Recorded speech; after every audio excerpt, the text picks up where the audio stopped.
നന്നേ ചെറുപ്പം മുതലേ സിനിമ ഒരുപാട് കാണുന്ന ഒരാളാണ്. ഓരോ സിനിമ 5-6 പ്രാവശ്യമൊക്കെ അന്ന് കാലത്തെ കാണുന്ന ആളാണ് ഞാൻ. സിനിമ എന്ന് പറഞ്ഞാൽ ഭക്ഷണം പോലെയായിരുന്നു അന്ന് എനിക്ക്. അതായിരിക്കണം പിന്നീട് സിനിമയിലേക്ക് വരാൻ എനിക്കുണ്ടായ ഒരു പ്രചോദനം.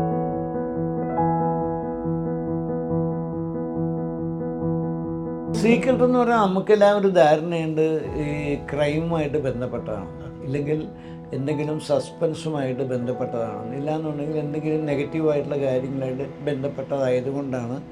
അങ്ങനെയാണ് ലോകത്തിൽ ഭൂരിഭാഗവും. സീക്രട്ട് എന്നുള്ള വാക്കിന് അതുമായിട്ട് വളരെ വളരെ ക്ലോസ് റിലേഷൻഷിപ്പ് ഉണ്ട്.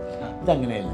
ഇപ്പം CBIയുടെ ശരിക്കും ഞാൻ എഴുതിയ ക്യാരക്ടറിന് വ്യത്യസ്തമായിട്ട് പറയാൻ മമ്മൂട്ടി തന്നെ പറഞ്ഞു, നമുക്ക് ഈ ഒരു മുസ്ലിം ക്യാരക്ടർ വേണ്ട, നമുക്കൊരു ബ്രാഹ്മിൻ ക്യാരക്ടറാക്കാം, അലി ഇമ്രാൻ ഇതിനാക്കാം.